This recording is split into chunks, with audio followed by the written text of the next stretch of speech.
আমরা এখন এই মুক্তিনাথের পথে অগ্রসর হয়েছি। এখানে কিছু কিলোমিটার আমরা হাঁটার পর আমরা উপরে উঠব। হ্যাঁ, তো দেখা যাক কতক্ষণ লাগে। আমি অবশ্য সময় দেখিনি কতক্ষণ লাগছে, দেখা যাক কত সময় আমরা উপরে উঠি। এখানে খুব আসার ইচ্ছা ছিল যে নেপাল আসলে মুক্তিনাথটা অ্যাটলিস্ট করব। এই যে মুক্তিনাথের গেট এখানে চলে এসছে। এখন এখান থেকে আমরা সিঁড়ি ভেঙে উপরে উঠব।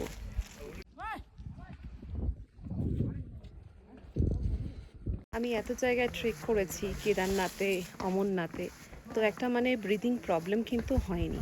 কিন্তু এখানে প্রচণ্ড ব্রিদিং প্রবলেম হচ্ছে। বেশি তোমার হাঁটাও না, সিঁড়িগুলোও এখানে ঠিকঠাকই রয়েছে, কিন্তু সবারই কেমন যেন একটা শরীর আনছান করছে। নিচ থেকে এই সিঁড়ি বেয়ে তো উপরে উঠে এসেছি, এই এখন গেটের সামনে চলে এসেছি। এরপরে ফ্ল্যাট এরিয়া আছে কি সিঁড়ি আছে সেটা ভেতরে ঢুকে জানতে পারবো। খুব ঠান্ডা লাগছে, জ্যাকেটটাকে সব রিমুভ করে দিয়েছি। আমি যেখানে চান করব, এখানে যে আঙ্কেল আছে তারা একটুখানি আমাকে হেল্প করবে, আমার ভিডিওটা করে দেবে।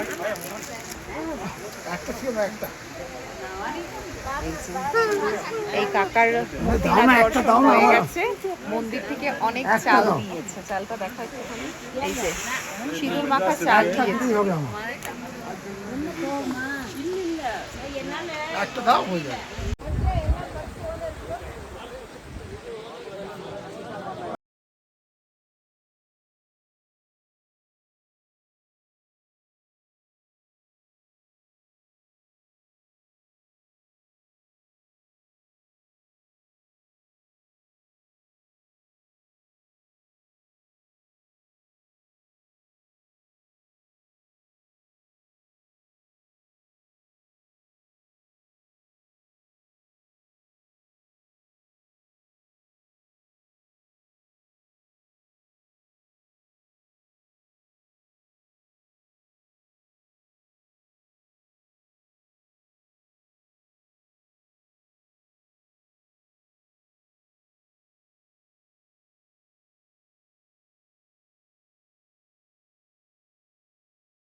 খুব কষ্ট করে চান করলাম। এখানে প্রচণ্ড ব্রিদিং প্রবলেম হচ্ছে আর ঠান্ডা মানে বিশাল।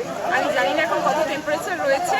এই চান করা হয়ে গেছে, এবার ড্রেস চেঞ্জ করে মন্দিরের ভেতরে যাব। খুব ভালো এক্সপিরিয়েন্স হলো, জানি না লাইফ আবার আসবো কি না, কিন্তু খুব ভালো লাগলো এখানে এসে। মনের ইচ্ছাটা পূরণ হলো যে এখানে এসে আমার স্নান করাটা। এখানে ড্রেস চেঞ্জ করে নিয়ে ভালো করে দর্শন করে নিলাম ভেতরে গিয়ে। এখানে হচ্ছে, এটা হচ্ছে নারায়ণ তিরুপতি বালাজির যেই চিহ্নটা রয়েছে এখানে, ঠিক কপালে যেই তিলকটা দেওয়া হয় হোয়াইট কালারের, তিরুপতি যেই সিম্বলটা আর কি, সেটা এখানে মন্দিরের এখানে ঢোকার এন্ট্রেন্সে রয়েছে। ভেতরে ফটো তুলতে দেয় না। আর আমার খুব ভালো মতোভাবে দর্শন হলো। আর ভেতর থেকে এই টিপটা পরিয়ে দিল, আর কিছু চাল, সিঁদুর মাখা কিছু চাল দিয়েছে। তো সেটা আমরা প্রসাদ হিসেবেও গ্রহণ করতে পারি বা ঘরে কোথাও রেখে দিতে পারি। খুব ভালো দর্শন করলাম, ভীষণ প্রশান্তি লাগছে, ভীষণ শান্তি লাগছে। খুব ইচ্ছা ছিল নেপালে আসলে আমি মুক্তিনাথটা আমি করব, আর এখানে আমি স্নান করব। মানে ভীষণ ঠান্ডা এখানে, আর এখানে অল্টিটিউডটা এতটাই হাই যে ভীষণ শ্বাসকষ্ট হচ্ছিল। আমি প্রথমে ভেবেছিলাম পারবো না। আমি মানে অমরনাথ কেদারনাথ করার পরও কেন জানি না এই জায়গাটায় মনে হচ্ছে না আমি পারবো না, শরীরটা ভালো লাগছিল না। কিন্তু তারপর আস্তে আস্তে গোবিন্দা গোবিন্দা করতে করতে আমি এখানে চলে এসেছি।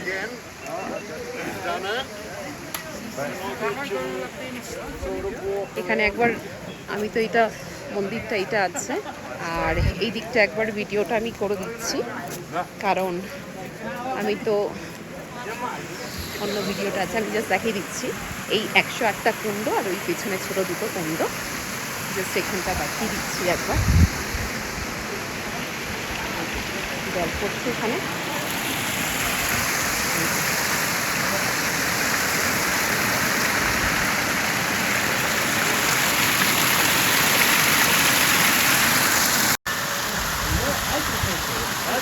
তো এটা কভার করে আসতে হয়েছে, মাথার মধ্যে জলটা নেওয়া যাচ্ছিল না, এত শ্বাসকষ্ট হচ্ছিল। এইখানেই শেষ হচ্ছে এটা, এদিকে মন্দিরটা, আর ওই সামনে দুটো কুণ্ড রয়েছে, সেটাতেও ঢুকতে হচ্ছে।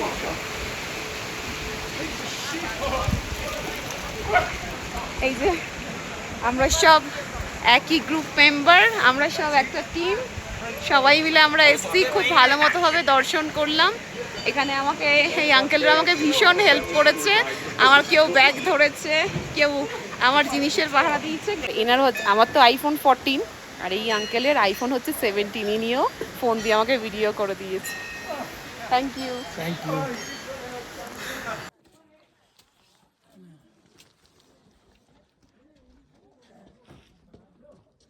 ভালো মতোভাবে পুরো চাপাচুপি দিয়ে নিয়েছি যাতে ঠান্ডা লাগার কোনো চান্স না থাকে। এইবার আমরা নিচে যাব, নিচে নামতে তো অত কষ্ট নেই, নিচে নেমে তারপর আমরা বাসে উঠে যাব। সবাই চলে আসলে আমরা হোটেল পৌঁছাবো, হোটেলে গিয়ে আজকে ফুল রেস্ট, আর কোনো কাজ নেই। এত দূর আসলাম, এখানে একটা ঘর বানিয়ে দিলাম। আচ্ছা, এখানে এই মুক্তিনাথের পাশ দিয়ে যেই নদীটা বয়ে গেছে, সেই নদীতে অনেক শালিগ্রাম শিলা নদী থেকে পাওয়া যায়, কিন্তু আমাদের ইন্ডিয়ান মতে নারায়ণ শিলা নাকি আমাদেরকে টাচ করতে নেই, শুধুমাত্র পণ্ডিতরাই টাচ করে। কিন্তু এখানে যত মহিলা রয়েছে তারা সব এখানে দোকানে বিক্রি করছে, তো আমার একটা ইচ্ছা হচ্ছে যে আমি একটা কিনে নিয়ে যাই, আর একটা মুক্তিনাথের ফটো আমি একটা কিনবো। পোকরা থেকে এসে আমরা পুরোপুরি একদম এই মুক্তিনাথে উঠেছিলাম, তো ওখান থেকে এখন আমরা এই জমসমে চলে এসেছি। জমসমেই অ্যাকচুয়ালি মুক্তিনাথ। তো এখানে প্রচণ্ড মানে হাওয়া, সহ্য করা যাচ্ছে না। এই এরিয়াটা দেখুন, এখানে আমাদের হোটেলটা খুব সুন্দর, কিন্তু মানে পুরো পাগলের মতো মানে হাওয়া দিচ্ছে।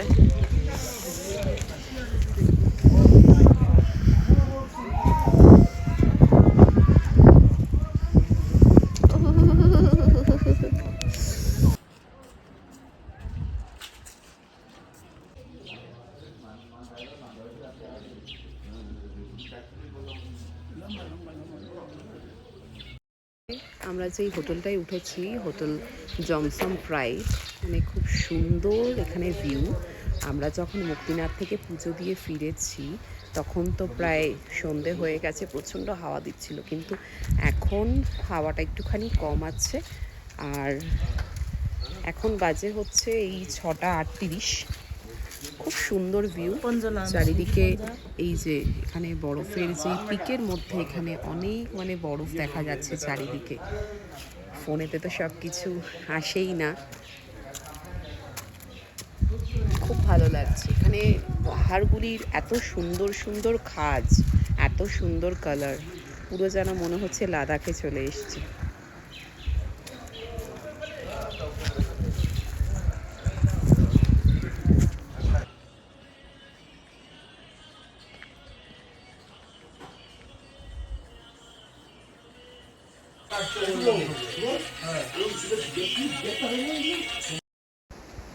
অসাম ভিউ, কি ভালো লাগছে।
परदेसिया तू है मेरे प्यार में जब से मैं कैद हूँ तेरे ही प्यार में तब से।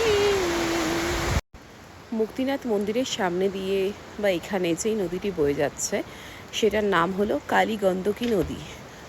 এই নদীতেই শালিগ্রাম শিলা পাওয়া যায়। নদীর মধ্যেই সুন্দরভাবে খাঁজ কাটা, যেরকম নর্মদা নদীতে আমরা নর্মদেশ্বর শিবলিঙ্গ আমরা পেয়ে থাকি, তো এখানে শালিগ্রাম পাওয়া যায়। এখানে এরকম ছোট ছোট ঘর আছে এখানকার যারা বাসিন্দা।